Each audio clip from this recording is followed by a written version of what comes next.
Innal hamdalillah nahmaduhu wa nasta'inuhu wa nastaghfiruh wa na'udzu billahi min sururi anfusina wa min sayyiati a'malina may yahdihillahu fala mudhillalah wa may yudlil fala hadiyalah wa asyhadu an la ilaha illallah wahdahu la syarikalah wa asyhadu anna muhammadan abduhu wa rasuluhu alladzi la nabiyya ba'dah amma ba'du. Bapak dan Ibu, ikhwati iman yang dirahmati Allah, puji dan syukur kehadirat Allah yang Maha Ghafur, kita bisa bertemu kembali dalam acara kajian Ba'da Zuhur ya, secara virtual di channel Darul Islam Telkom Gerlong. Tema yang disampaikan melanjutkan yang kemarin Bapak Ibu ya, yaitu tentang hikmah diciptakannya manusia ya. Di dalam Al-Qur'an tentu saja jika dikatakan manusia diciptakan untuk beribadah, itu semua orang muslim pasti sudah tahu ya. Tetapi para ulama ahli tafsir menjelaskan bahwa untuk sampai manusia kepada ibadah yang benar itu tidak sederhana ya, melalui proses begitu. Dan tidak semua manusia itu lantas dilahirkan dalam keadaan beriman ya. Ada juga nanti meskipun mereka lahir dalam keadaan suci, tetapi lingkungannya membuat mereka menjadi orang-orang yang kufur. Nah, bagaimana sebetulnya Allah Subhanahu wa taala nanti mengantarkan orang-orang kafir juga ke jalan yang sama ya. Sebagaimana jalan yang disediakan bagi orang-orang yang beriman. Nah, tentu saja di dalam pembahasan kemarin kita sudah membandingkan antara kisah manusia pertama ya, yaitu Nabi Adam alaihissalam bersama pasangannya Ibunda Hawa alaihissalam melalui pembacaan teks kitab suci yang kita bandingkan antara kitab suci Yahudi dan Nasrani, Torah dan Bible dengan kitab suci Al-Quran. Dan kita menemukan adanya perbedaan-perbedaan terkait dengan kisah manusia pertama, yang mana di dalam Al-Quran justru disebutkan bahwa manusia itu memang sudah direncanakan untuk tinggal di muka bumi ya. Jadi bukan karena hukuman datang ke bumi ini, tetapi Adam alaihissalam dikatakan sudah diciptakan sebagai khalifah, itu rencana Allah ya, orang yang akan merepresentasikan kekuasaan Allah di muka bumi. Nah, maka Al-Quran di dalam surah Al-Baqarah ayat ke-30 sampai 40 ya, ayat 38-39 ya, itu menyebutkan adanya 3 tahapan penting dalam proses penciptaan hidup manusia. Inilah yang tidak ada di dalam kitab suci agama yang lain ya. Dan kita bisa temukan di dalam Al-Quran, dan ketiga tahapan penting ini menjadi lorong begitu ya, yang harus ditempuh oleh manusia untuk bisa mengembangkan jiwanya. Nah, 3 proses itu adalah: 1, proses berpengetahuan ya. 2, memiliki kebijaksanaan dalam memilih. 3, menempuh jalan yang sulit. Itulah yang harus ditempuh Bapak dan Ibu kita di dunia ini ya, mencari ilmu, bisa memilih antara taat dan maksiat dan melakukan perjuangan di dunia. Artinya manusia sudah didesain untuk mengembangkan dirinya sendiri tanpa ada intervensi dari pihak luar. Itulah yang membuat kita istimewa. Kita bisa taat ketika ada kesempatan untuk maksiat. Ya, kita akan menempuh 3 jalur ini: pengetahuan, kemampuan memilih, dan kesulitan, supaya terus jiwa ini tumbuh kembang ya, dan perkembangan itu dilakukan secara otomatis mandiri, karena Allah Subhanahu wa taala menghendaki makhluk yang baru, makhluk yang berbeda dengan malaikat. Kalau malaikat tidak diberikan pilihan ya, tidak memiliki free will atau kehendak bebas. Karena itu manusia yang nanti mampu berpengetahuan, kemudian memilih dengan benar, dan dia menjadi makhluk ya, bisa membedakan mana kebaikan mana keburukan, lalu dia mengikuti kebaikan, dia menjadi secara kualitas lebih baik daripada malaikat. Karena tentu saja kalau Bapak dan Ibu membandingkan misalkan hewan ya, binatang dengan robot begitu ya, ketika robot atau mesin begitu ya, mesin itu bisa melakukan tugasnya dengan cara dirancang ya, itu tentu saja bagus, tetapi tidak aneh begitu ya, tidak aneh. Beda kalau kita punya hewan peliharaan lalu bisa melakukan tugas-tugas yang kita inginkan ya. Nah itu kan aneh ya, makanya ada topeng monyet begitu. Karena monyet itu kan kehendak ya, dia bisa menolak sebetulnya dan dia bisa hidup sendiri sesuai dengan kemauannya sendiri. Tetapi kenapa menjadi istimewa ketika dia bisa memilih untuk taat kepada tuannya? Nah, berbeda dengan mesin gitu, berbeda dengan komputer. Jadi manusia diciptakan tidak disetel dari awal. Padahal kalau mau Allah Subhanahu wa taala bisa menyetel kita soleh semuanya. Tetapi tentu saja tidak akan terjadi penciptaan yang istimewa ya. Kita menjadi istimewa karena kita memiliki kehendak bebas. Nah, Bapak dan Ibu yang dirahmati Allah. Jadi sekarang kita menginjak pada penjelasan 3 proses tadi ya, yaitu pengetahuan, daya intelektual, kemudian juga pilihan ya, dan penderitaan ya, ujian. Nah, kita lihat di dalam surah An-Nisa ayat 162. Allah Subhanahu wa taala menyebut bahwa keimanan ya, ini untuk meningkatkan jiwa manusia ya. Itu keimanan bisa dipengaruhi oleh keilmuan ya. Orang yang berilmu itu nanti bisa menumbuhkan keimanan dengan ilmunya. Disebutkan oleh Allah di sini, a'udzubillahi minasyaitonirrajim, lakinir rasikhuna fil ilmi minhum wal mu'minun yu'minuna bima unzila ilaika wa ma unzila min qablik wal muqimina sholata wal tuna zakata wal mu'minuna billahi wal yaumil akhir ulaika sanutihim ajron azima. Tetapi orang-orang yang rosikhun ya, rosikhun itu ya unggul, tinggi, mendalam begitu ya, fil ilmi di dalam keilmuan, minhum di kalangan manusia itu, wal mu'minun dan juga orang-orang yang beriman. Jadi orang berilmu juga orang beriman. Ada apa? Yu'minuna bima unzila ilaika. Mereka semuanya beriman kepada apa yang Allah turunkan kepadamu, yaitu Al-Qur'an. Wa ma unzila min qablik wal muqimina sholata wal mu'tuna zakata, dan beriman juga kepada apa yang diturunkan sebelum kamu dan mengerjakan sholat, mengerjakan zakat. Lalu beriman kepada Allah dan hari akhir, itulah orang-orang yang akan kami berikan pahala yang besar. Nah, di sini ada kata rosikhuna fil ilmi ya. Jadi Allah Subhanahu wa taala mengatakan di antara manusia ya, mereka beriman itu karena rosikhuna fil ilmi ya, ada dorongan daripada ilmu ya. Ilmu membuahkan iman. Nah, nanti iman itu diuji dengan pilihan. Disinilah membuahkan amal begitu ya. Ketika iman dan ilmu dan iman sudah menjadi amal, disinilah kita berjuang. Dan setiap kita berjuang, setiap kita mengalami kesulitan, disitulah justru hal-hal yang membantu kepada mendorongnya supaya manusia itu bisa bertumbuh kembang, begitu ya, tumbuh kembang. Nah, ilmu yang seperti apa yang dimaksud oleh Allah Subhanahu wa taala bisa mengantarkan pada keimanan itu? Jadi dari 3 aspek tadi, pengetahuan, kemampuan memilih, dan penderitaan atau ujian ya, kesulitan, kita sedang membahas poin pertama dulu ya, yaitu tentang pengetahuan daya intelektualitas.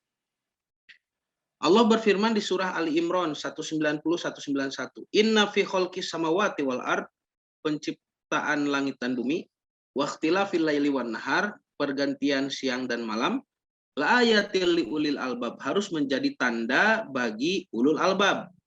Siapa ulul albab itu? Ini julukan kita ya sebagai makhluk intelijensi, makhluk yang memiliki daya intelijensitas. Alladzina yadhkurunallaha qiyaman wa qu'udan wa 'ala junubihim. Orang-orang yang senantiasa berzikir kepada Allah. Kalau dibaca tafsirnya, adzikru al-ibadah. Zikir itu adalah ibadah. Jadi ulul albab itu orang-orang yang rajin beribadah. Qiyaman ketika berdiri, wa qu'udan ketika duduk, wa 'ala junubihim dan ketika berbaring di setiap kondisi. Wa yatafakkaruna fi khalqis samawati wal ard, dan mereka juga memikirkan, meneliti, belajar, mentafakuri bahkan tentang penciptaan langit dan bumi. Lihat ya, di sini ada poin-poin penting. Yang pertama, ulul albab, manusia yang diberi gelar ulul albab adalah orang yang berzikir kemudian berpikir. Dia adalah orang yang memiliki keilmuan yang diambil yang selaras dengan keimanan, ya. Seperti tadi, warasikhuna fil ilmi yu'minuna billah, begitu ya. Orang-orang yang terdepan dalam masalah keilmuan, mereka harusnya begitu, mereka itu beriman kepada Allah Subhanahu wa taala. Karena itu sekafir-kafirnya orang berilmu, ya, sekufur-kufurnya orang berilmu, ahli fisika saja mengatakan agama tanpa ilmu pengetahuan buta, ya, dan ilmu pengetahuan tanpa agama itu pincang. Nah, itu kan sekafir-kafirnya orang berilmu mengatakan demikian. Dia mengetahui ada sosok kreator ya di alam semesta ini. Karena banyak sekali bagi orang yang berilmu sesuatu yang tidak bisa dijelaskan. Kenapa begitu ya? Kenapa alam ini begitu beraturan? Seperti ada yang menghendaki, seperti ada yang mengatur, ya. Kalau kita tanyakan kepada para ilmuwan, mereka mengakui kenapa ini semata-mata alam itu seperti sistem yang canggih begitu. Ya, bayangkan saja planet bumi ini, kenapa posisinya di tepat, ya, jarak dengan mataharinya itu tepat. Kalaulah jarak bumi dengan matahari lebih dekat, wah sudah, lebih dekat sedikit saja, bumi ini akan panas sekali, lebih panas dari sebelumnya. Atau lebih jauh sedikit, wah akan kedinginan kita, tidak ada kehidupan. Kenapa pas seperti ini? Ya, nah dari situ saja para ilmuwan mentafakuri, padahal banyak sekali planet-planet lain di alam semesta ini yang juga memiliki bintang, dan mereka mengelilingi bintang itu, tetapi tidak ada kehidupan. Nah, Bapak dan Ibu yang dirahmati Allah, jadi ulul albab adalah orang yang berzikir, kemudian dia berpikir, ya. Jadi ilmu pengetahuan akan mengantarkan pada iman, dan iman pun akan meningkatkan pengetahuan. Jadi ilmu dan iman itu ya saling mempengaruhi. Nah, maka di sini kalau kita perhatikan, para ulama ahli tafsir menjelaskan kalimat yadhkurunallaha, ulul albab berzikir kepada Allah, tentu saja menggunakan sumber ilmu wahyu, ya. Karena tidak mungkin beribadah kepada Allah tanpa wahyu. Nah, sedangkan wayatafakkarun ini bisa menggunakan ilmu qauli, ya, wahyu, atau juga ilmu dunia kauni. Artinya ulul albab itu menggunakan dua jenis sumber ilmu. Ya, ada sumber ilmu qauli, ilmu qauliyah, wahyu, ini tentang ibadah, ya. Ada juga sumber kauni. Kauni itu ayat-ayat tentang alam, tentang dunia yang ada di dalam Quran ataupun diambil dari pengkajian secara empirik. Kajian yang harus dibuktikan bahwa ini benar sesuai pengalaman begitu ya, yang bisa dijangkau oleh panca indera.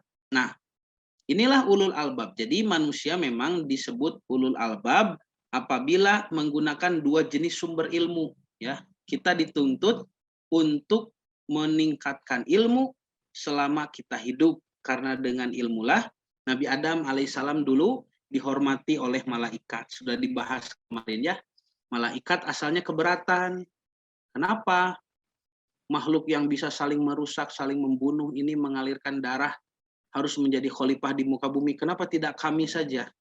Tetapi Allah ternyata punya rencana bahwa makhluk yang diduga bisa berbuat kejahatan juga ternyata berpotensi untuk berbuat kebaikan. Dan Allah akan memberikan petunjuk kepada makhluk itu untuk senantiasa menjadi makhluk-makhluk yang baik. Dan kalau itu berhasil terjadi, ini akan menjadi makhluk yang luar biasa. Karena mereka bisa taat, padahal punya kemampuan untuk maksiat. Di dalam surah Al-Baqarah 256, Allah berfirman juga kepada kita menunjukkan bahwa kita harus bijak memilih. La ikroha fiddin. Tidak ada paksaan di dalam agama. Maksudnya kalau dipaksa berarti kan tidak ada pilihan. Sedangkan Allah tidak menghendaki paksaan, tidak menghendaki adanya paksaan di dalam agama. Artinya manusia itu bebas milih, silahkan. Mau beriman, mau kufur, Allah tidak rugi sebetulnya. Tetapi jika kamu beriman, maka kamu adalah makhluk yang sukses dibuat sesuai dengan rencana Allah. Tetapi kalau gugur, kalau gagal, kalau bermaksiat, kalau kufur, tidak mau beriman, maka inilah karya-karya yang dianggap gagal oleh Allah dan dibuang nanti. Nah, tidak akan dipakai. Ya, karya gagal itu dibuang. Tidak akan dipakai. Seperti Bapak dan Ibu kalau misalkan membuat satu karya, tentu saja yang dikoleksi itu adalah karya-karya yang bagus, ya, yang sesuai harapan. Sedangkan karya-karya yang mengalami kegagalan, yaitu dibuang, ya. Dibuang. Qad tabayyana rusydu minal ghayy. Sudah dijelaskan, sudah jelas, ya, perbedaan antara ar-rusydu, jalan yang benar, minal ghayy, dari jalan yang sesat. Ini pilihan manusia, silahkan, tidak ada paksaan. Yang benar sudah Allah tunjukkan, yang sesat pun sudah Allah tunjukkan. Baik itu kepada manusia mukmin ataupun kepada manusia kafir. Ya. Orang kafir itu mereka tahu kalau itu salah. Orang yang bermaksiat itu dia menenggak homer, misalkan dia berjudi, dia berzina, dia membunuh, dia mencuri. Dia itu tahu kalau itu salah. Ya. Tidak ada manusia yang bermaksiat lalu menganggap kemaksiatan itu adalah kebaikan, ya. Tidak ada. Mereka semua tahu itu adalah keburukan. Tetapi mereka senang dengan itu, ya. Meskipun keburukan, mereka nyaman dengan itu, mereka senang dengan itu.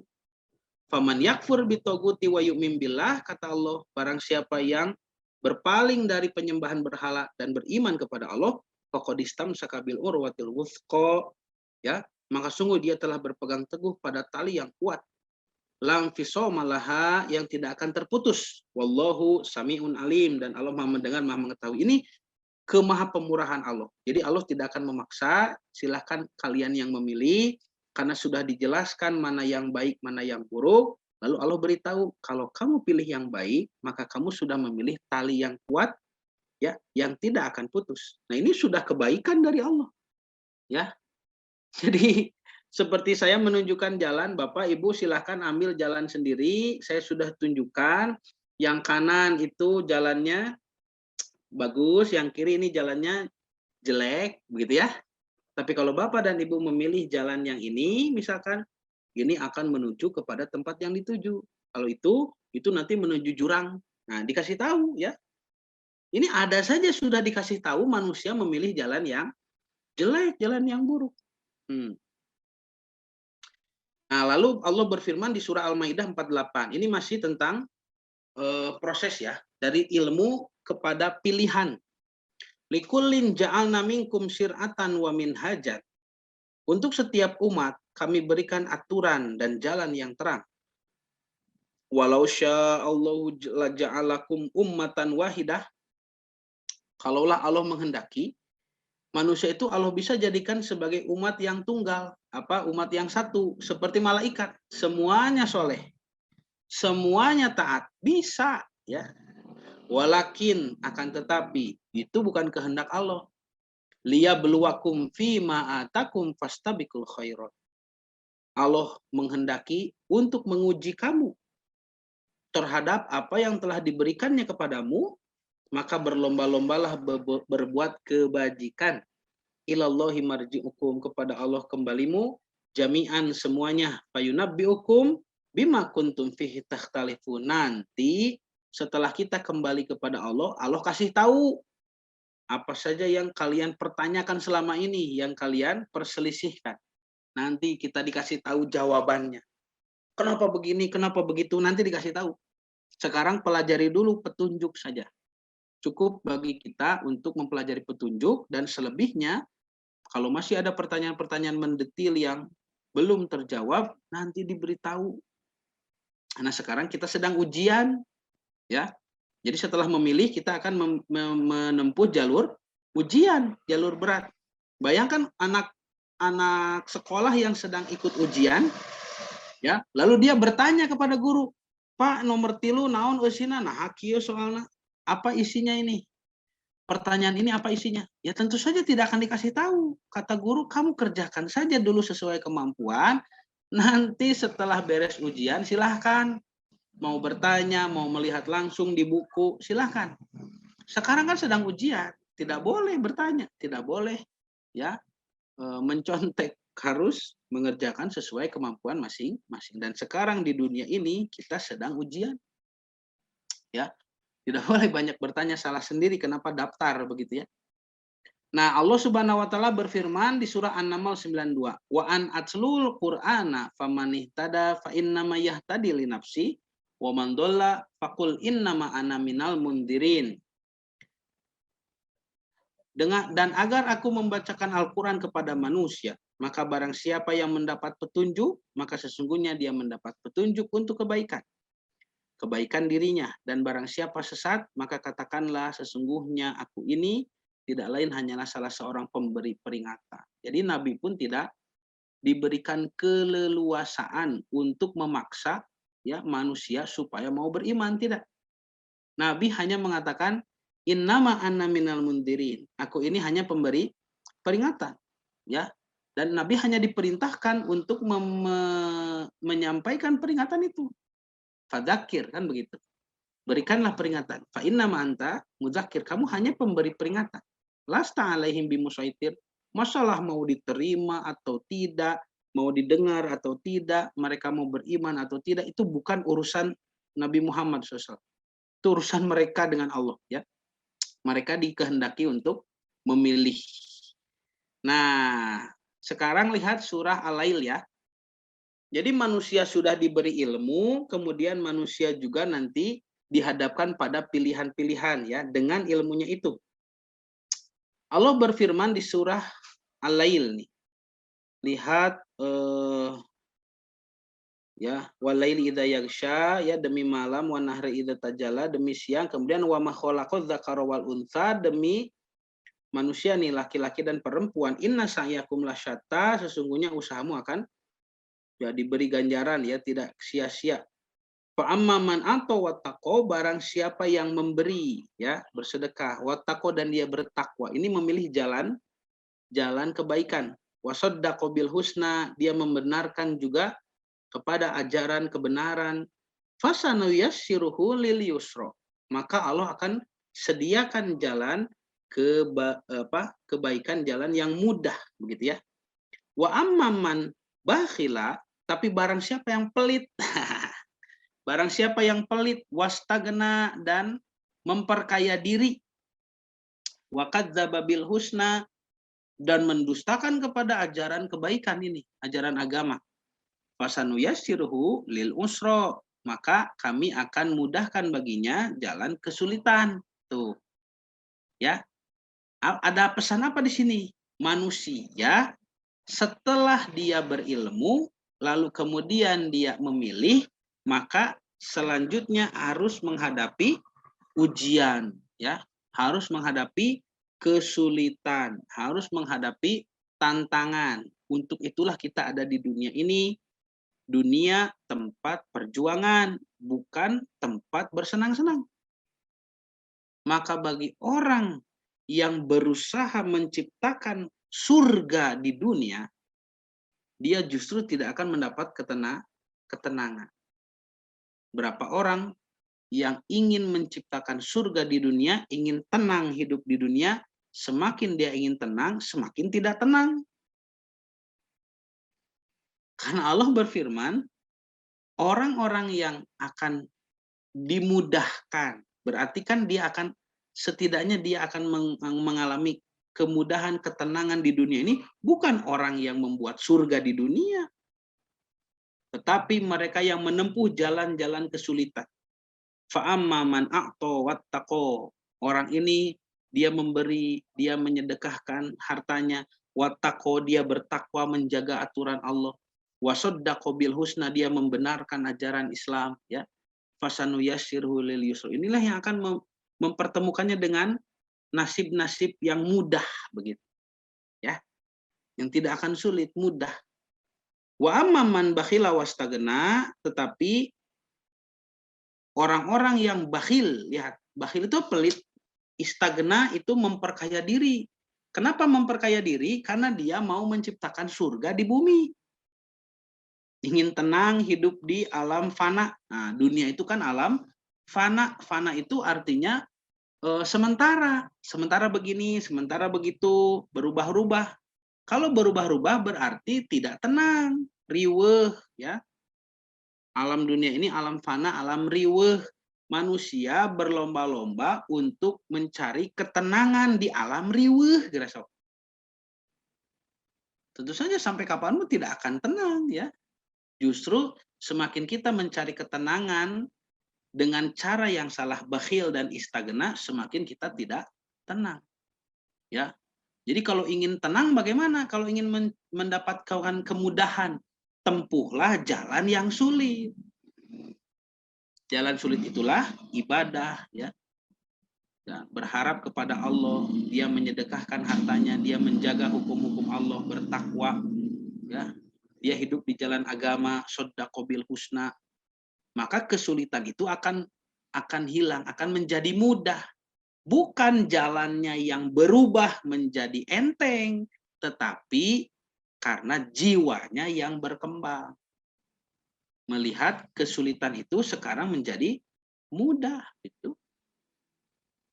Yang asalnya sebelum kita taat kepada ajaran Allah, jiwa kita, ilmu kita masih kualitas rendah, berada di bawah masalah, hidup ini terasa berat sekali.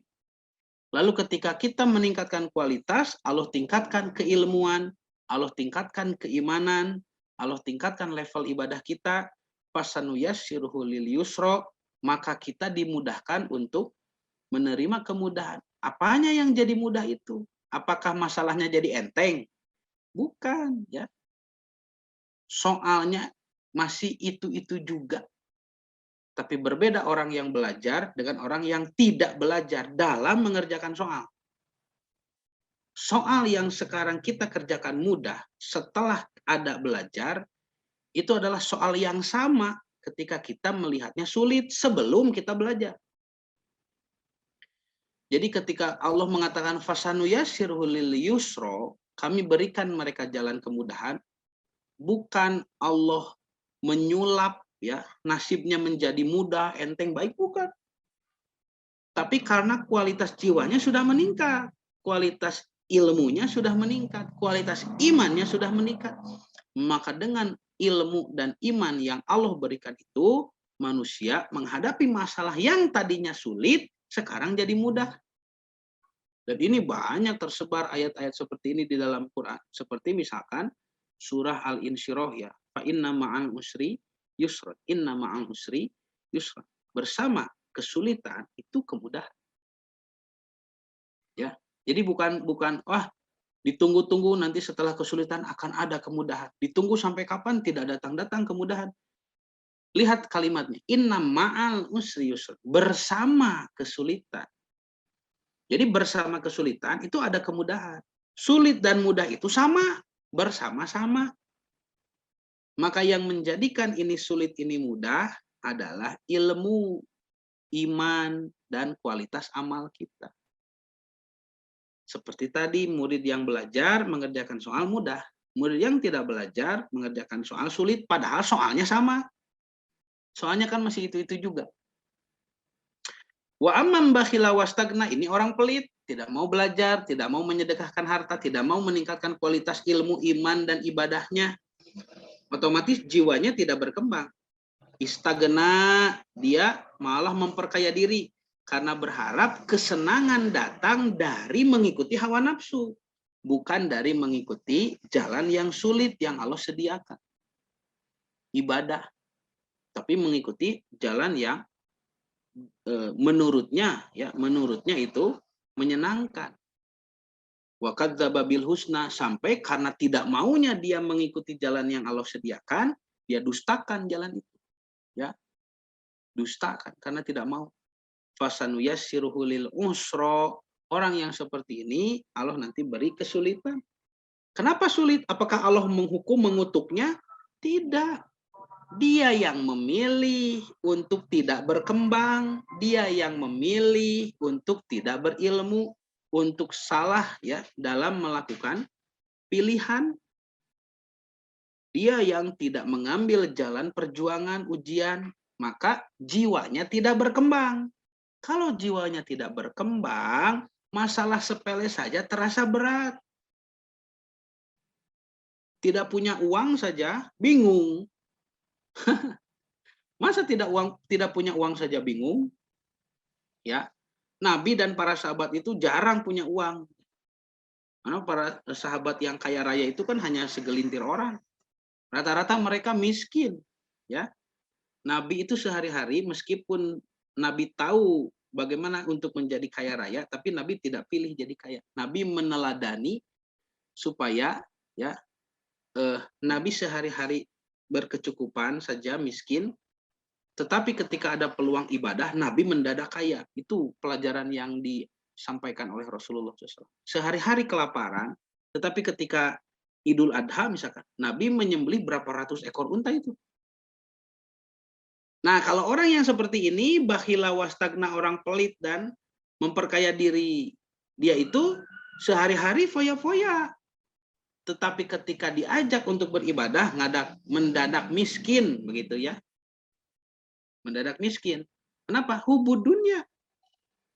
Ya, jiwanya tidak bisa berkembang, tidak mau dikembangkan. Orang yang pelit seperti ini masih hubud dunia, sehari-hari ingin hidupnya enak, tidak menempuh jalan sulit. Ya. Kemudian dia memperkaya diri, ya. Maka orang-orang yang seperti ini jiwanya tidak berkembang. Tidak berkembang. Ketika ada peluang untuk beribadah, nah tiba-tiba jadi miskin. Ya. Tiba-tiba jadi lemah. Maka orang-orang yang seperti ini menghadapi masalah kecil saja, nah itulah ungkapan fasanuyasiruhu, dimudahkan, lil usro, untuk mengalami kesulitan. Bukan Allah yang menghukumnya dengan kesulitan, tetapi karena jiwanya tidak berkembang. Nah, kesulitan dan penderitaan ini memainkan peran penting dalam pertumbuhan manusia. Ya, kita masuk ke tahap 3. Jadi 1, keilmuan tadi sudah, singkat saja ya, ulul albab. Kita dituntut mencari ilmu, meningkatkan ilmu, karena dengan ilmu nanti bisa menghasilkan iman, ya. Nah, kita bisa mengenali masalah, ya. Nah, ilmunya dari 2 sumber, sumber wahyu dan sumber dunia. Silahkan dipakai dua-duanya. Gelarnya ulul albab. Setelah itu kita dihadapkan dengan pilihan-pilihan. Pasti selalu ada pilihan-pilihan, ya. Dan orang yang menempuh pilihan yang benar, Rasulullah SAW mengatakan zuyina, dihiasi ya, hal-hal yang menuju surga itu dengan kesulitan begitu. Dan dihiasi apa-apa yang menuju pada neraka dengan hal-hal yang menggiurkan, kan begitu dalam hadisnya. Surga dihiasi dengan hal-hal yang membuat kita malas. Tetapi neraka dihiasi dengan hal-hal yang membuat kita tergiur begitu ya, kabita. Nah, maka kemampuan memilih itu penting. Jadi Tidak hanya orang beriman, orang kafir pun memilih. Nah, maka apa yang dimaksud dengan memilih yang benar? Yaitu memilih sesuatu di dunia ini, jalan kesulitan, jalan beribadah, jalan perjuangan, jalan menegakkan agama Allah, bukan untuk jalan foya-foya, bukan untuk jalan bersenang-senang, ya. Meskipun bersenang-senang tidak dilarang di dalam Islam, tetapi bukan menjadi tujuan utama, ya. Kenapa Allah menciptakan siang dan malam? Siang untuk berjuang, malam untuk istirahat. Jadi beristirahat, mengalami ketenangan, kemudian kesenangan, makan enak, istirahat nyaman, Allah sediakan. Tetapi karena ini dunia adalah alam fana, tidak kekal, maka kesenangan pun tidak akan kekal. Dan tidak boleh kita membuat supaya kekal. Ingin senang di dunia, ya. Di dunia senang, mati masuk surga, meniku genah, nabi wae teu kitu atuh. Ya. Di dunia ini berjuang Bapak Ibu yang dirahmati Allah. Kita berjuang, ya, beramal soleh, saling membantu, tolong menolong, memberi makan fakir miskin, ya, mengajarkan kebaikan, meneladankan kebaikan, menyebarkan dakwah Islam. Itu kan tugas kita. Ayat Quran itu 6.000 ayat lebih harus diamalkan. Itu harus ditempuh, itulah jalan kesulitan. Kalau nanti manusia itu tidak mau menempuh jalan kesulitan, dia memilih jalan yang dilaluinya itu ingin dengan kesenangan terus. Dia tidak mau memilih, dia tidak mau berilmu, dia tidak mau mengembangkan jiwanya, maka Allah Subhanahu wa taala akan membiarkannya kesulitan karena jiwanya tidak berkembang. Dia akan diberikan kemudahan untuk mengalami kesulitan, ya. Masalah kecil saja terasa berat. Padahal bagi orang-orang yang benar memilih, benar berilmu, ya, sudah berani berjuang, dia mengembangkan jiwanya sampai setiap kekecewaan, setiap musibah, setiap ujian, ya, kesulitan itu dialami, dihadapi dengan bijaksana. Karena itu jiwanya terus berkembang. Orang seperti ini, inilah yang sudah memilih jalan yang benar. Maka masalah sebesar apapun bagi dirinya tidak akan terasa berat, ya. Karena Allah Subhanahu wa taala akan memberikan ujian, masalah-masalah yang mana tidak akan melebihi kadar kemampuannya. Orang yang mengembangkan jiwanya dikasih masalah nih, masih ini level berapa ya jiwanya? Jiwanya level kelas 1 SD. Masalahnya kelas 1 SD. Dan anak ini berhasil mengatasi masalah itu dengan jalan yang Allah ridhoi, lalu dia naik kelas. Terus sampai masalah-masalah tingkat dewa atau tingkat nabi dan rasul, ya. Itu mereka enteng atuh. Nabi dan rasul masalahnya setingkat apa, ya. Nabi dan rasul itu kan masalahnya sudah masalah tertinggi yang pernah dialami oleh manusia. Dan mereka memulainya dari yang terkecil, dari mulai dimusuhi tetangga, sampai diusir oleh keluarga. Nabi Ibrahim, lihat ya, Nabi Muhammad SAW pun demikian, diusir oleh kampungnya sendiri. Beliau dibunuh, ya, berusaha untuk dibunuh, lalu melarikan diri sampai hijrah. Ibrahim malah sudah dibakar hidup-hidup, ya. Hijrah dari Babylon ke Kanaan, Nabi Muhammad hijrah dari Mekah ke Madinah. Di Madinah, ya, Nabi mencari bantuan pertolongan, terus dibina, tidak ada waktu untuk bersenang-senang kecuali hanya sesaat. Waktu istirahat di malam hari, silakan istirahat. Allah itu maha adil, silakan digunakan. Besok berjuang lagi, ya. Ya. Tiap pekan ada liburnya, ada hari Jumat libur, ya. Ada hari raya, ya, hari Jumat hari raya, Idul Fitri hari raya, Idul Adha hari raya. Ada waktunya untuk senang-senang, tetapi tidak setiap hari. Yang diharuskan kita laksanakan setiap hari adalah menghadapi ujian, ya. Karena kita sudah berilmu dan kita sudah bisa memilih dengan ilmu itu mana jalan yang Allah ridhoi. Inilah ujiannya. Lalu Allah berfirman, walanabluwannakum bisyai'in minal khaufi wal ju'i wa naqsim minal amwali wal anfusi wathamarat wa basyiris sabirin.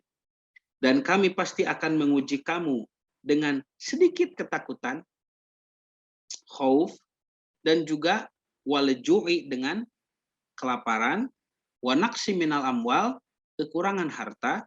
Tuh, semua orang mengalami tidak punya uang itu. Wal anfus, dan kekurangan jiwa, ditinggal wafat, ditinggal mati ya oleh keluarga misalkan, ya oleh saudara, oleh orang tua, oleh sahabat, teman. Wasamarot, dan juga kekurangan dalam hasil ya, buah-buahan yang kita tanam.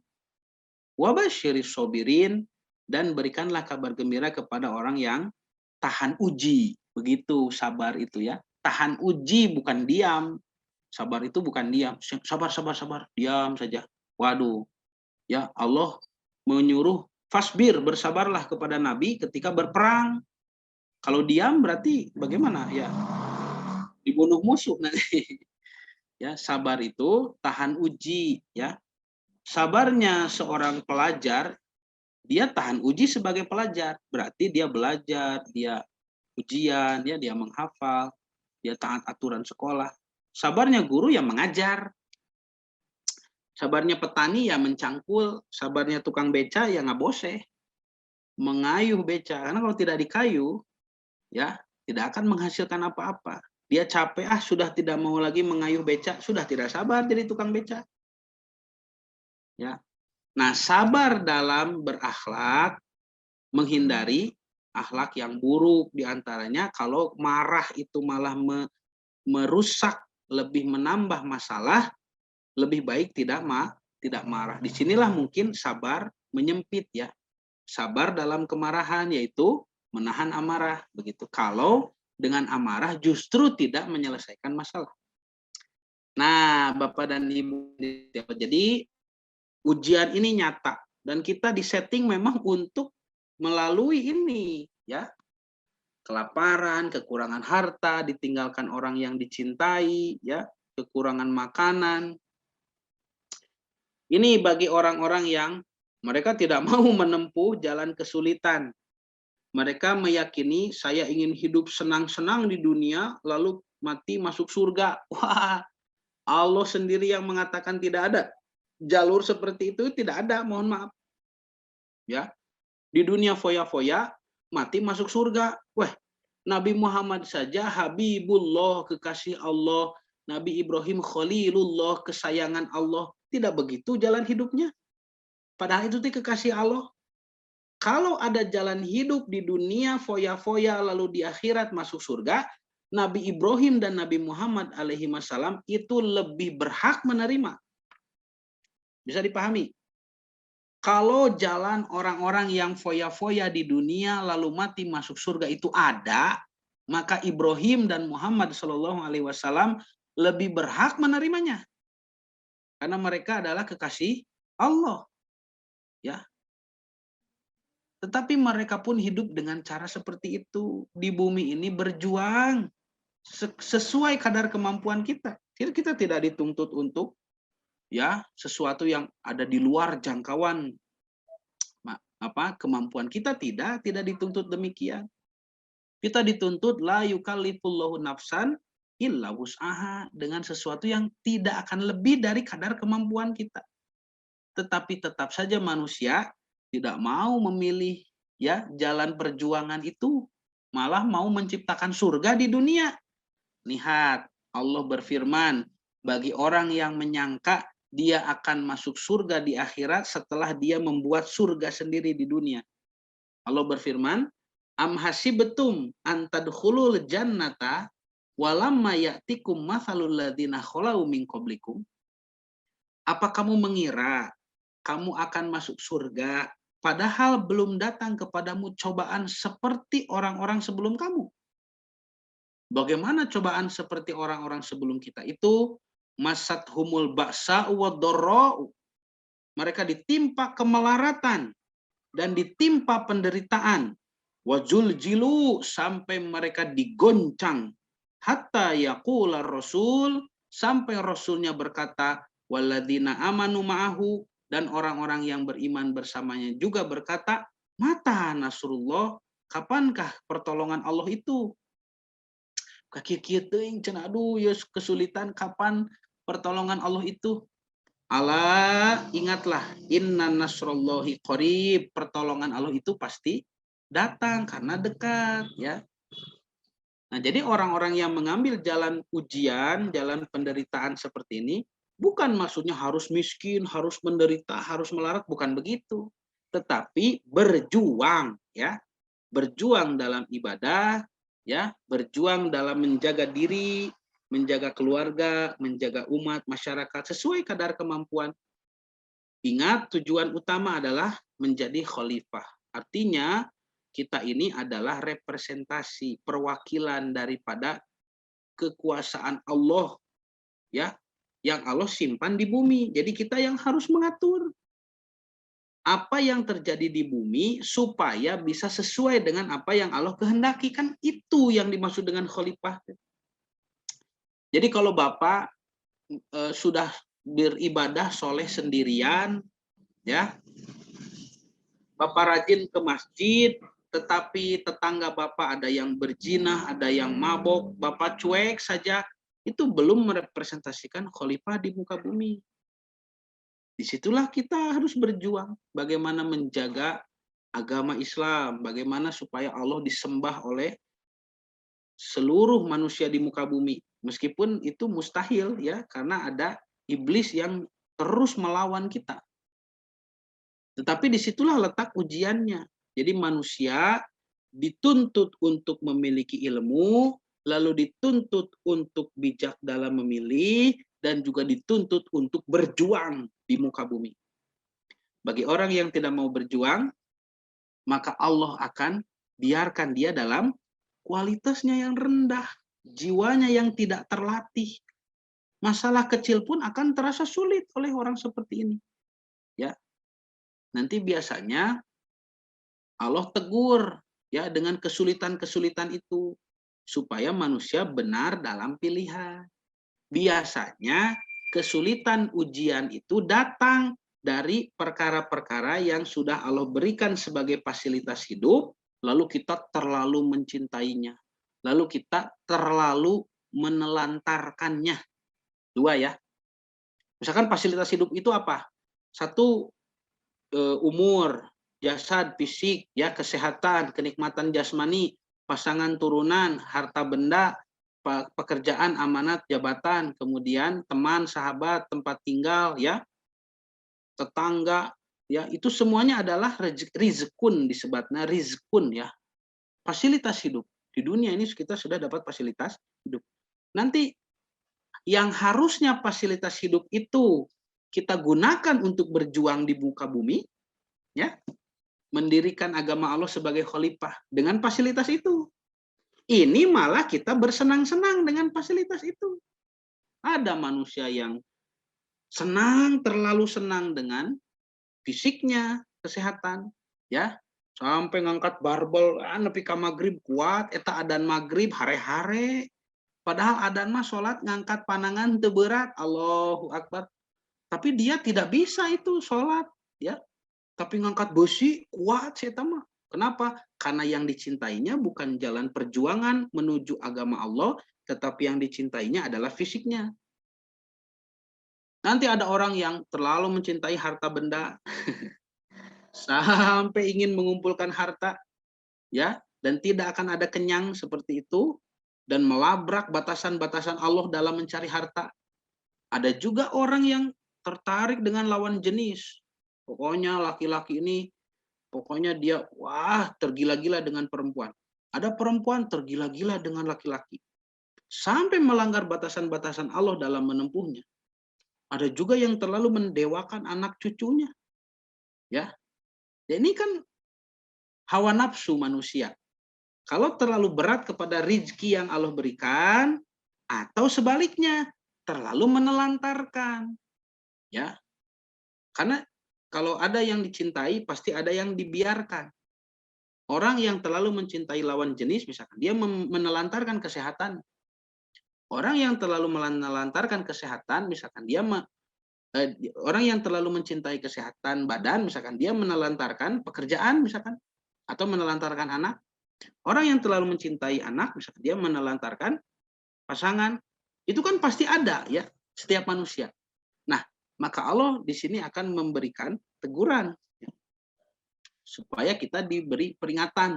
Oh, kamu terlalu mencintai anak ya, sampai mencintai anak itu melebihi cintamu kepada Allah. Wah, tidak boleh itu. Kita sudah diberi teladan Nabi Ibrahim alaihissalam ya, yang mencintai keluarganya, tetapi cinta kepada keluarga itu nomor dua. Nomor satu, cinta kepada Allah. Bahkan sampai dirinya sendiri mau dibakar hidup-hidup. Ya, sudah dibakar hidup-hidup, lalu bertengkar dengan ayah, dengan paman, lalu diusir dari kampung, lalu istrinya diculik, lalu istrinya yang satunya lagi dibiarkan di lembah tandus tak berpenghuni. Anaknya sendiri yang dinanti-nanti kelahirannya harus disembelih. Nabi Ibrahim lulus semua ujian itu. Karena itulah dia jadi orang yang kuat, ya, Ibrahim alaihissalam.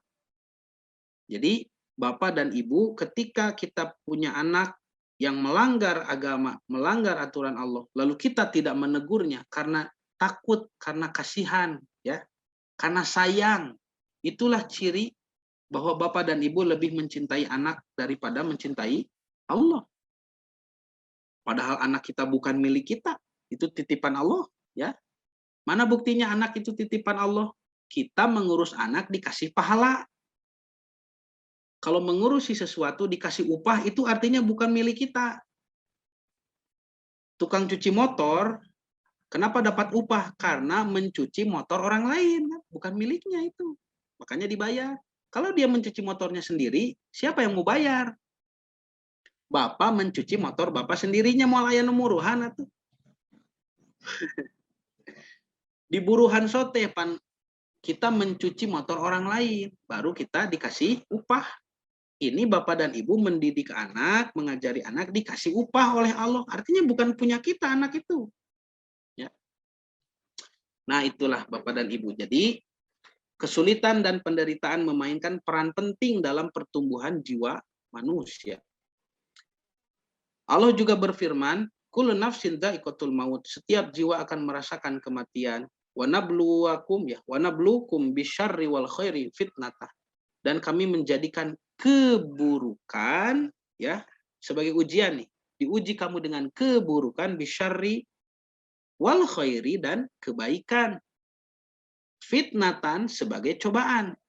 Nah, diuji kita dengan keburukan dan kebaikan sebagai cobaan. Wa ilaina turja'un, dan kepada kami kamu akan kembali ya. Bapak dan Ibu menghadapi syar, keburukan yang mudah dikenali. Ketika ini buruk mudah dikenali. Ya. Tetapi ini tolak ukurnya syarun dan khair itu tolak ukur ukhrawi ya, bukan tolak ukur dunia. Kan itu pakainya khair, bukan ma'ruf, bukan. Kalau ma'ruf kebaikan yang diakui sebagai baik di dunia. Kalau khair adalah kebaikan menurut Allah, meskipun manusia tidak paham. Begitu juga syarrun. Syarrun bisa jadi manusia tidak menganggapnya jelek, ya,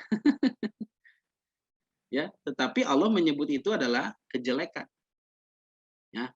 Nah, makanya tolak ukurnya ini ujian itu tolak ukur akhirat, ya. Ada orang misalkan tokonya kebakaran, orang itu menganggap itu adalah keburukan, padahal menurut Allah bisa jadi itu kebaikan.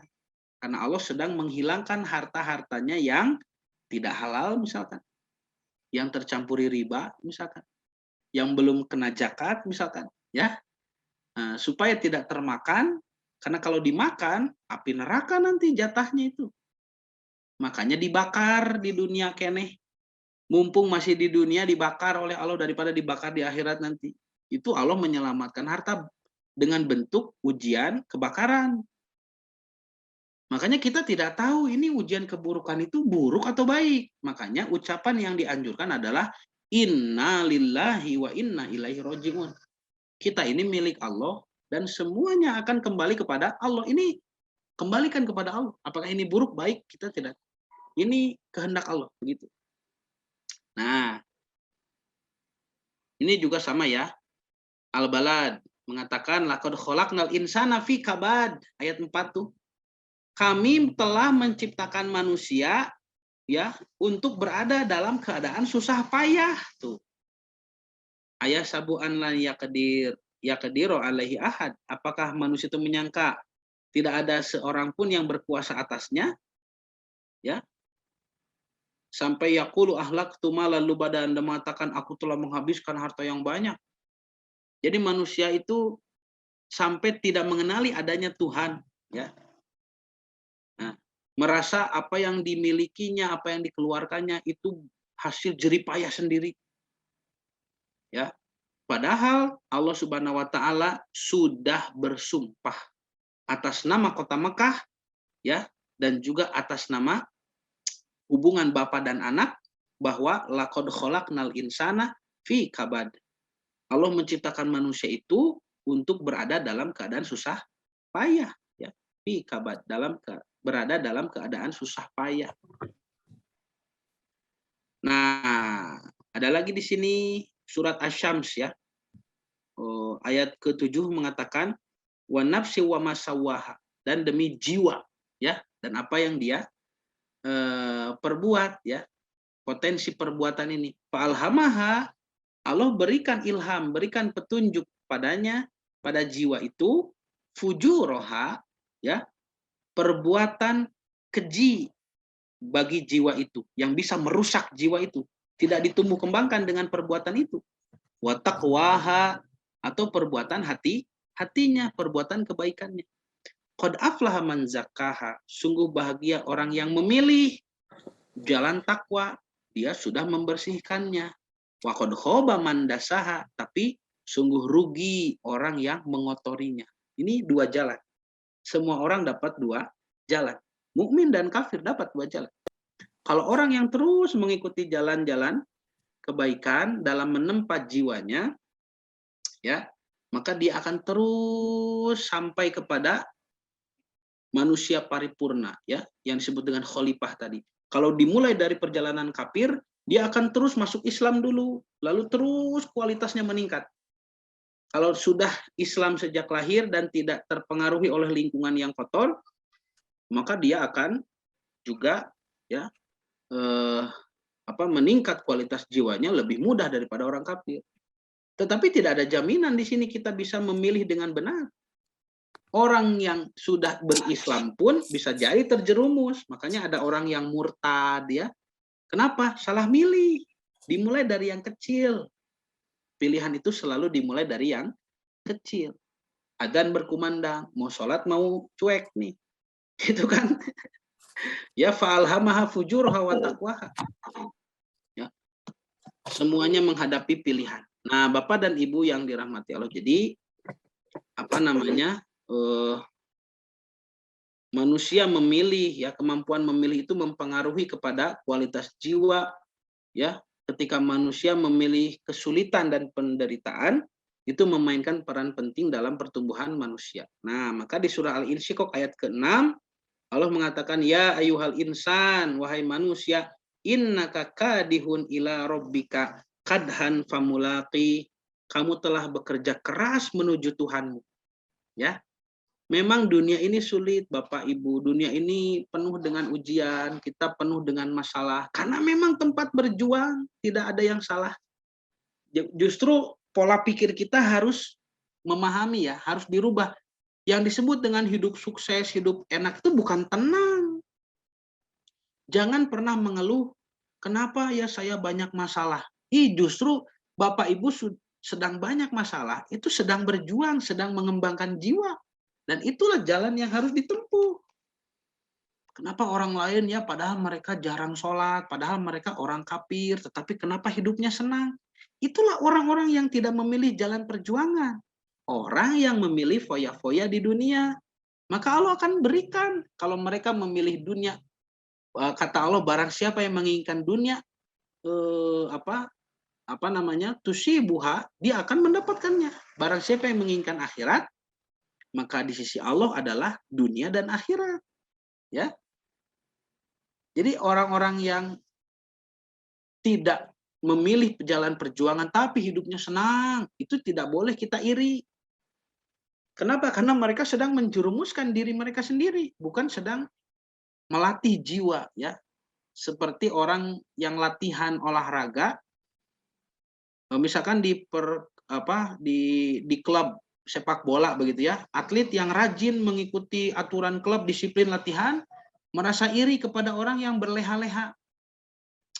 Enaknya jadi orang itu nyantai, tidak ikut latihan, bolos latihan, tidak mau latihan. Nah, kan perumpamaannya seperti itu ketika kita iri kepada kehidupan orang yang bersenang-senang di dunia. Makanya Nabi mengajarkan, ungduru ilaman huwa asfala minkum walatang duru ilaman huwa fauqakum. Kalau masalah keduniawian, lihat orang yang sebawah kamu, jangan lihat orang yang ada di atasmu.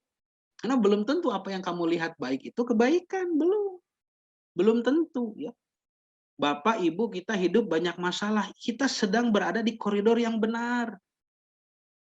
Makanya Allah berfirman, ya ayuhal insanu innaka kadihun ila rabbika kadhan famulaki. Kamu telah bekerja keras menuju Tuhanmu, ya, maka kamu akan menemuinya.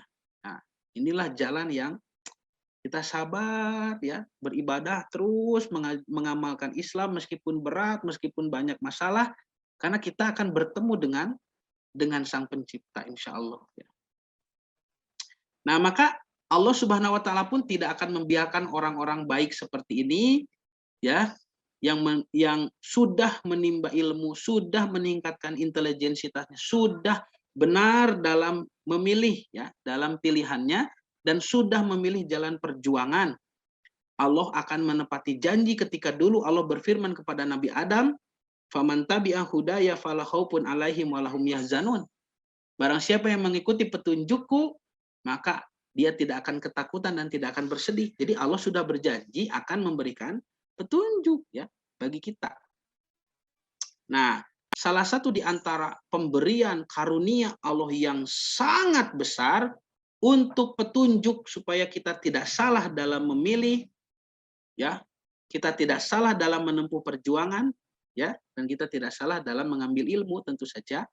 Allah mengatakan laqad mannallahu 'alal mu'minin. Allah telah memberikan karunia besar kepada orang beriman. Ketika ba'atsa fihim rasulan. Allah mengutus seorang rasul. Ini bantuan besar ya. Wah, bantuan besar, makanya datang rasul itu kegembiraan luar biasa bagi kita. Orang yang sudah berjuang dengan ilmu dan sudah memilih yang berat, memilih yang benar, dan kita memilih berjuang dalam kesulitan dan ujian untuk mengembangkan jiwa. Bagaimana supaya tindakan kita benar? Ada Rasul. Wah, diutus Rasul itu kegembiraan yang tiada terkira ya.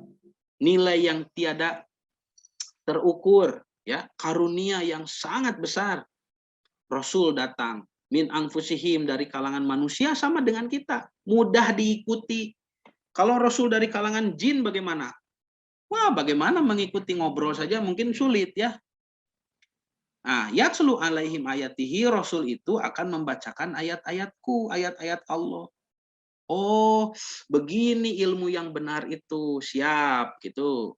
Wa yuzakihim, lalu mensucikan mereka. Oh, kita tahu ini jalan yang salah itu, jangan salah pilih. Ilmu sudah dapat, sekarang jalannya sudah paham. Ini jalan yang salah. Nabi sudah mensucikan kita dari perbuatan-perbuatan kotor. Wa yu'allimuhumul kitaba, dan mengajarkan kitab Al-Qur'an. Oh, ini jalan kita berjuang di muka bumi. Kunci-kunci petunjuk semua ada di dalam Quran. Wal hikmah, dan pengetahuan yang benar yang diambil dari pemahaman ya. Maaf, pemahaman yang benar yang diambil dari pengetahuan yang benar, itulah hikmah. Jadi ini 4 tugas Rasul. 1, membacakan ayat. 2, mensucikan kita dari dosa, dari perbuatan-perbuatan yang akan menjerumuskan kita kepada dosa. 3, mengajarkan Quran. 4, mengajarkan hikmah. Wa in kanu min qablu lafi dhalalim mubin, padahal sebelum Nabi turun itu, Nabi diutus, manusia dalam keadaan sesat yang nyata. Dalam kesesatan yang nyata, ya. Nah, ini juga diulang oleh Allah firman-Nya di surah Al-Jumu'ah ayat 2. Sama ya, 4 tugas Rasulullah SAW. Nah, maka inilah Bapak dan Ibu yang dirahmati Allah. Jadi ketika Rasul datang, ya, maka inilah pertolongan dari Allah berupa rahmatan lil alamin. Apa itu rahmatan lil alamin? Rasulullah rahmatan lil alamin teh. Rahmatan lil alamin itu bukan Islam. Karena Islam sudah ada sejak dari zaman Nabi Adam. Nabi Adam bawa Islam, bawa rahmat. Nabi Musa, Nabi Nuh, Nabi Ibrahim bawa Islam, bawa rahmat. Ya, ar-rahmat itu ayat dinul Islam. Rahmat itu dinul Islam, agama Islam. Tapi kalau rahmatan lil alamin itu belum ada dari dulu. Nabi Adam, Nabi Nuh, Nabi Ibrahim, Nabi Musa, Nabi Daud, Nabi Isa, tidak ada yang membawa rahmat itu untuk semesta alam, tidak ada. Semuanya membawa rahmat untuk sukunya sendiri. Ya, Musa, Daud, Isa, Sulaiman, Zakaria, Yahya itu semua membawa rahmat li Bani Israel, bagi Bani Israel. Ismail, Syuaib, ya. Kemudian ada Hud, ada Solih, itu untuk liqaumihim, membawa Islam, membawa rahmat, tetapi untuk jazirah Arab. Ibrahim, ya. Kemudian nanti lebih ke atas lagi Nabi Nuh, Nabi Idris, Nabi Adam, itu untuk kaumnya saja. Maka baru ada rahmatan lil alamin itu pada putusan Nabi Muhammad SAW. Makanya di Quran disebut wa ma arsalnaka illa rahmatan lil alamin, dan tidaklah kami mengutusmu Muhammad kecuali sebagai rahmat bagi semesta alam. Jadi rahmat semesta alam itu Nabi Muhammad. Ajaran terakhirnya itu. Bukan Islamnya, kalau Islamnya sudah dari dulu. Ya. Jadi rahmatan lil alamin itu kerasulan Muhammad. Makanya yang tidak taat kepada Nabi Muhammad tidak kebagian rahmat sekarang. Dan rahmat Allah itu Allah baru berikan sebagian. Ya, lihat di dalam hadis. Hadis riwayat Bukhari ini dari Abu Hurairah, dia mendengar Rasulullah SAW bersabda, Ja'alallahu rahmatami ata juz'in. Allah menjadikan rahmat itu 100 bagian. Fa'amsaka indahu, disimpan di sisinya, tis'atan wa tis'ina juz'an. 99 bagian, 99%. Inilah tugas Nabi dan Rasul itu ini.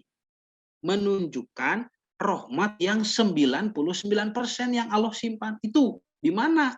Kata Ibnu Abbas, al-jannah, di surga. Rahmat ini 99% yang disimpan di surga Allah namanya Ar-Rahim, ya. Namanya Ar-Rahim. Kemudian wa anzala fil ardi juz'an wahidan, diturunkan dari 100, ya, 99% disimpan, 1%, satu bagian diturunkan. Famin dzalikal juz'i yatarohamul khalqu, dari bagian yang 1% itulah manusia kita sekarang saling menyayangi, hidup, makan, minum, ya. Semuanya dari sana. Hatta tarfa'al farasu hafiroha, sampai seekor kuda yang mengangkat telapak kakinya, anwaladiha, dari anaknya, khosyata antusibahu, karena takut menginjak anaknya. Tuh, itu percikan dari 1%. Dan inilah yang disebut dengan Ar-Rahman, ya. Ar-Rahman. Apa saja yang 1% itu dibagikan ke seluruh makhluk di dunia, bukan hanya manusia, binatang, tumbuhan pun kebagian. Bukan hanya orang beriman, orang kafir pun kebagian. Tidak lantas karena kafir lalu dia tidak enak makan, tidak begitu, ya. Orang kafir malah lebih enak hidupnya dari manusia, ya. Dari orang kafir kadang hidupnya lebih enak daripada orang beriman, begitu, ya. Itulah karena mereka mendapat Ar-Rahman. Tapi kalau Ar-Rahim yang 99% tidak bisa. Tidak bisa dicapai kecuali harus mengikuti rahmatan lil alamin, itu Nabi Muhammad SAW. Nah, sebagai ilustrasinya begini. Jadi rahmat Allah itu satu dibagikan ke seluruh dunia, ini ya.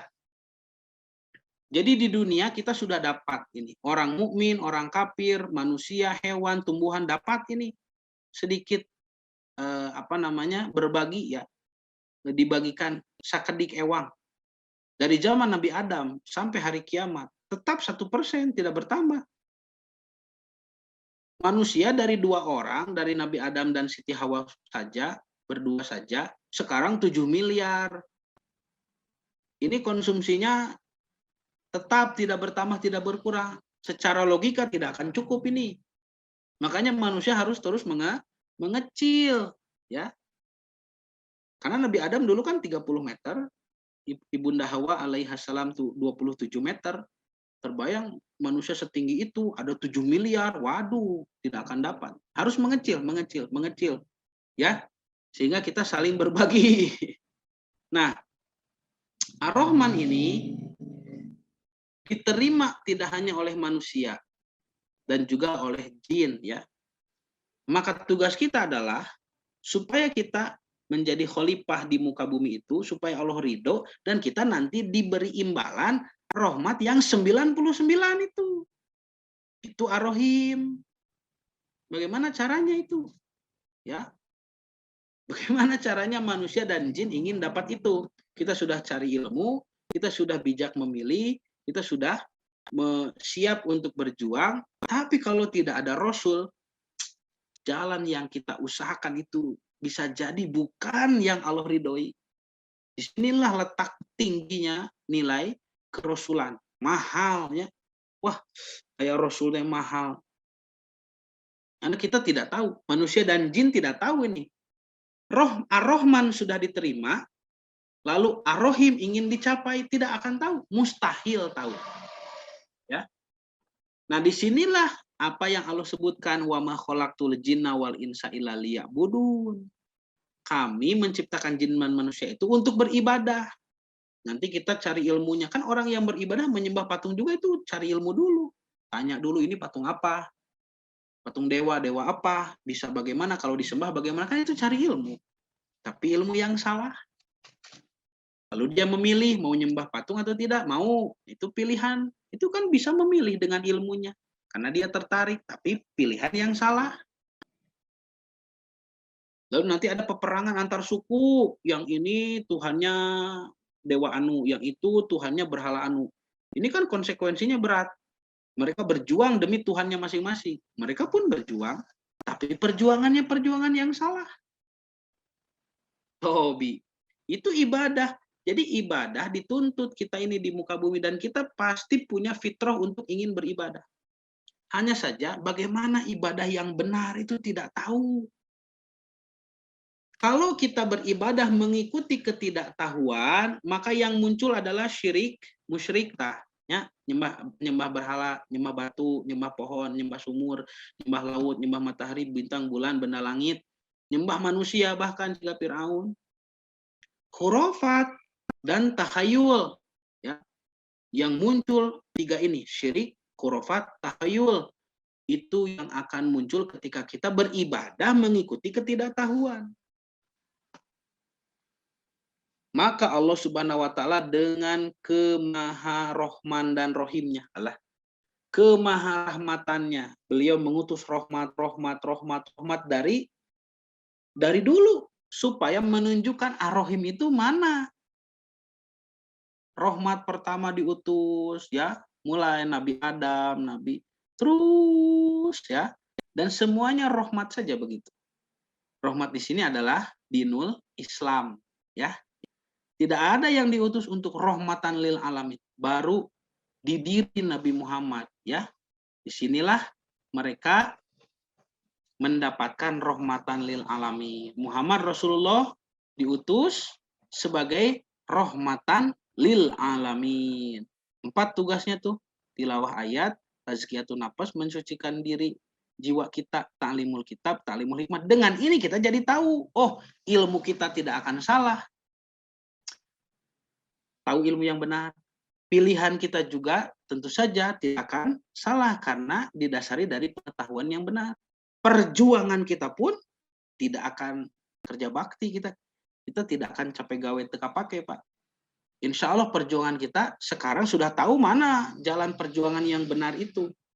Karena kita sudah mengikuti rahmat Allah ini, rahmatan lil alamin, aturan, hukum.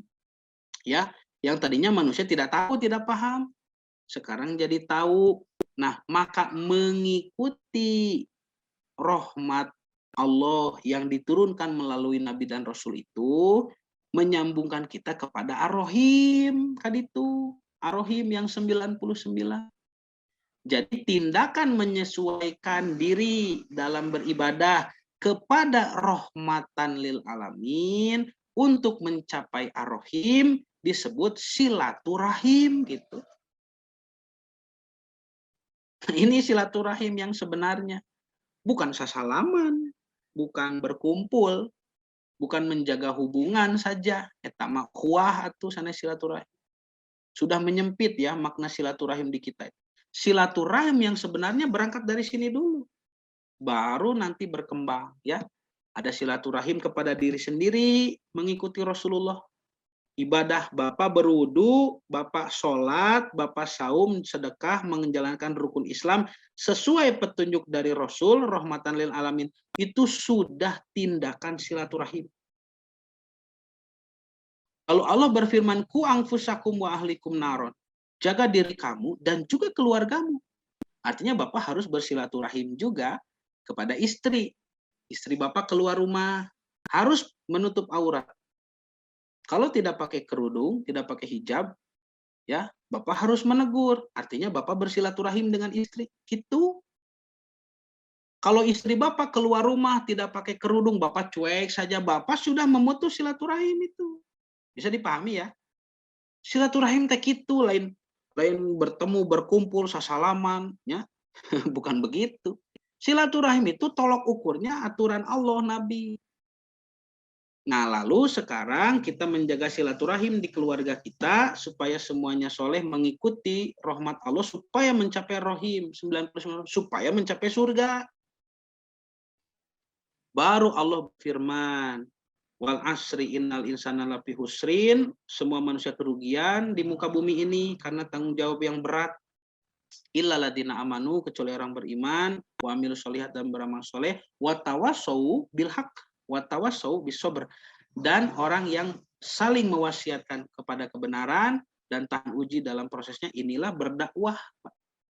Kata Allah, ud'u ila sabili rabbika bil hikmati wa mau'izatil hasanah wajadilhum billati hiya ahsan. Sok dakwah. Ajak manusia yang lain untuk mengikuti rahmatan lil alamin ini. Itu silaturahim sesama manusia. Jadi Bapak mau berkumpul dengan sahabat-sahabat, dengan keluarga besar, dengan teman-teman, dengan sanak saudara, tetapi dalam perkumpulan itu tidak ada nilai-nilai Islam, maka itu bukan silaturahim. Silaturahim adalah menyesuaikan aktivitas ibadah kita dengan rahmat Allah yang Allah turunkan melalui Rasulullah.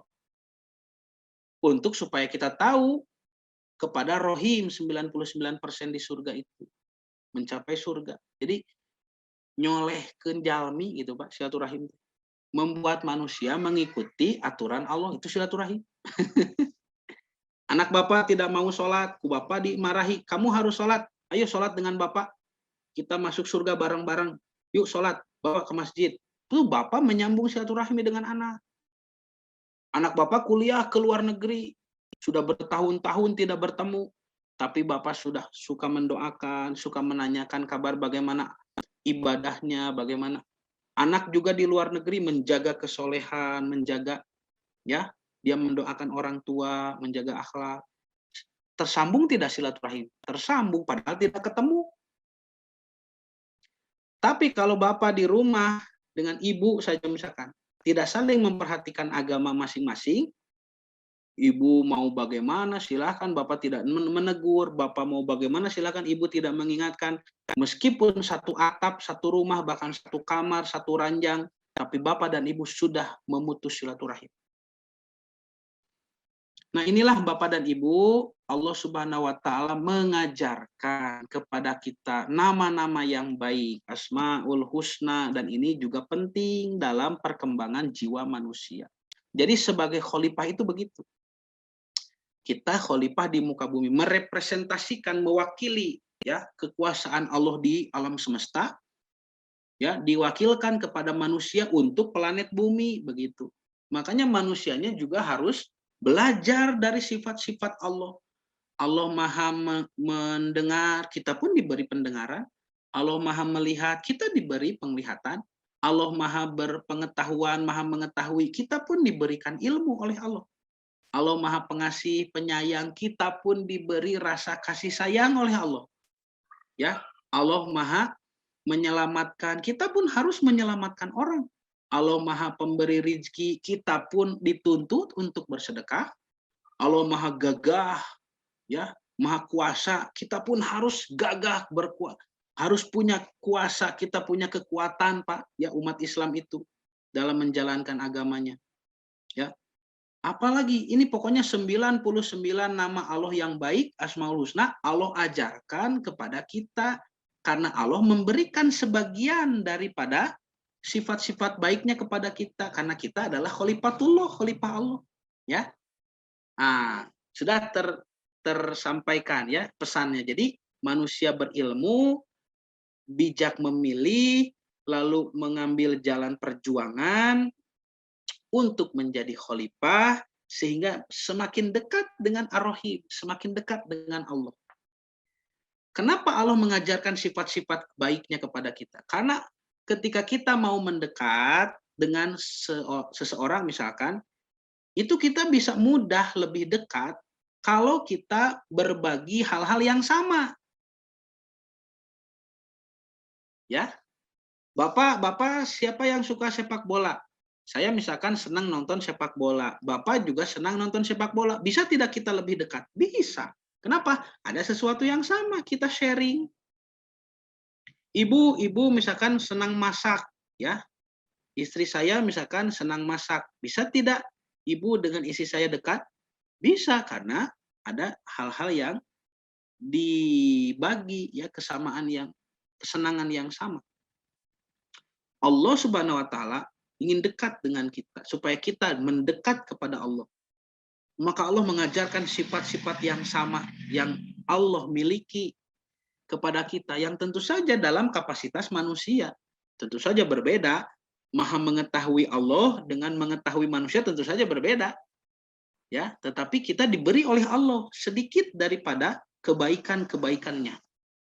Inilah supaya manusia semakin dekat, supaya manusia merasakan kehadiran Tuhan. Oh, Tuhan itu ada, benar, ya. Aya Allah teh aya, teh eta teh hese karena kesimpulan gitu teh. Ya, merasakan kedekatan. Karena kalau manusia ingin merasakan keberadaan Tuhan, jiwanya harus meningkat. Ilmunya meningkat, kebijaksanaan memilihnya meningkat, dan dia berjuang untuk itu, ya. Harus meningkat. Ibaratnya kalau bapak dan ibu mengurus ikan mas koki, ya, kemudian mengurusi kucing dan anjing misalkan, tapi jangan dimasukkan ke dalam rumah ya, kalau anjing itu tidak boleh. Di luar, kalau di luar para sahabat pun ada yang punya anjing ya untuk berburu. Kemudian bapak dan ibu mengurusi anak. Ini antara ikan mas koki, kemudian kucing atau anjing, lalu anak-anak kita. Ini kan kualitas jiwanya berbeda. Bapak dan ibu setiap hari memberi makan ikan mas koki, kemudian airnya diganti, kemudian diberi akuarium yang bagus, diberi pencahayaan, kemudian diberi sirkulasi udara. Wah, pokoknya sayang kepada ikan mas koki. Apakah ikan mas itu akan menyadari kasih sayang bapak dan ibu? Tidak bahkan disadari karena kualitasnya rendah, ya. Mohon maaf, kualitas jiwa seekor ikan rendah. Begitu juga manusia. Kenapa harus meningkatkan kualitas jiwa? Karena apa yang sudah Allah berikan ini, ya, kemaha pengurusan Allah yang luar biasa yang sudah diberikan kepada kita tidak akan disadari oleh orang yang tidak paham. Seperti ikan itu. Tapi ketika bapak dan ibu memberi makan kucing, memberi makan anjing, misalkan mengurusi kucing, ya, mereka lebih cerdas dari ikan, ya. Mereka makhluk yang lebih pintar. Mereka bisa merespon, ya. Ketika kucing mereka lari kepada ibu, ya, merespon, terlihat senang begitu, ya. Ada tikus dia buru gitu ya. Ya, anjing bisa dipakai juga untuk berburu kan oleh para sahabat. Nabi SAW mengizinkan para sahabat berburu dengan seekor anjing, ya. Tetapi harus dikenali nanti bekas gigitannya, Apakah dia menggigit untuk membunuhnya atau menggigit untuk dimakan? Kalau untuk dimakan jadi bangkai, kan begitu. Kan ada fikihnya itu, ada aturannya berburu. Jadi kucing, anjing bisa lebih cerdas daripada ikan ketika menyadari kasih sayang Bapak dan Ibu. Lalu sekarang kita punya lagi makhluk yang lebih bagus, anak-anak kita, ya. Timbal baliknya lebih hebat, ya. Memahami kasih sayang kitanya juga lebih hebat, ya. Mereka membantu kita juga bisa lebih daripada binatang yang kita urusi. Kenapa? Karena tingkat jiwa mereka jauh lebih hebat daripada ikan atau kucing. Begitu juga manusia. Ketika manusia tidak mau mengembangkan jiwanya, ilmunya, amalnya, tidak mau dikembangkan, mereka jauh dari Allah, ya. Mereka tidak sadar apa yang sudah Allah lakukan untuk mereka itu, kasih sayang Allah segala macam. Tidak bisa, ya, tidak bisa menjangkau Ar-Rahim, tidak mungkin. Makanya kita harus berkembang, kita harus menempuh jalur ini Bapak Ibu, ya. Jalur keilmuan, kebijaksanaan memilih, dan jalur perjuangan dengan mengikuti rahmatun lil alamin, ya, petunjuk dari Rasul, sehingga jiwa kita meningkat, dan dengan meningkat itu kita berkemampuan menjadi khalifatullah di muka bumi, dan dengan itulah kita mendekat kepada Allah, ya, karena memiliki kebaikan-kebaikan yang Allah ajarkan, kita paham, kita mengetahui, kita mengamalkan, ya. Dengan itulah Allah Subhanahu wa taala akan memberikan nikmat yang disimpan 99 untuk kita nanti. Nanti setelah kita wafat, di akhirat Allah berikan semuanya. Rahmat itu diberi 100 bagian itu semua. Sekarang kita baru dapat 1, Ar-Rahman. Dan kita hanya diberi kunci-kunci petunjuk untuk mencapai Ar-Rahim. Nanti Ar-Rahim itu diberikan. Jadi 99% ini diberikan semuanya, kita, waduh, puasnya itu, wahnya di surga, kayak Pak. Ya. Nah, bagi orang yang menolak, maka mereka menutup diri dari Allah. Bahasa Arabnya kafir, ya. Makanya cover buku nih, banyak. Cover teh menutup diri. Orang yang menutup diri dari Allah. Itu sudah sopan, ya.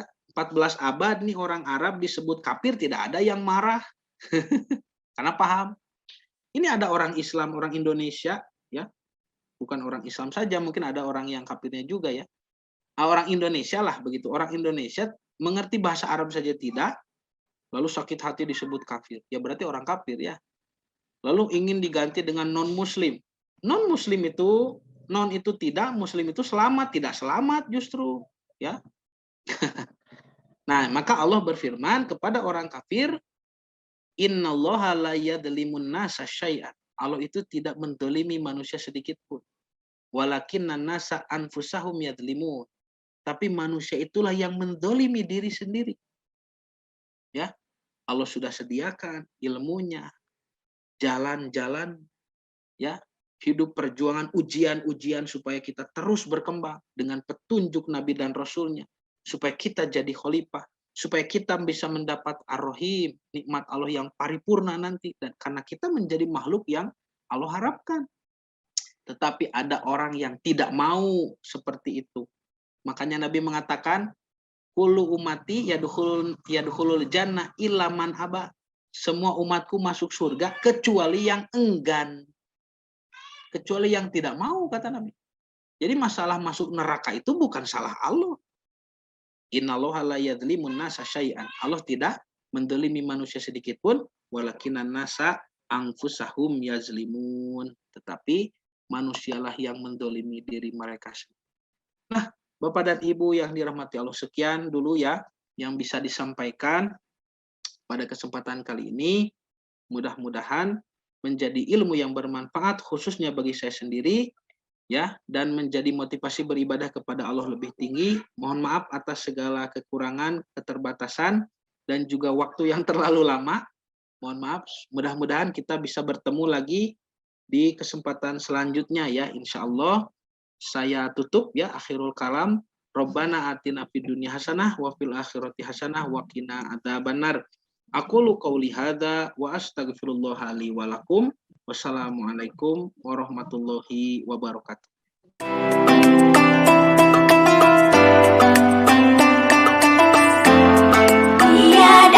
genggamanmu.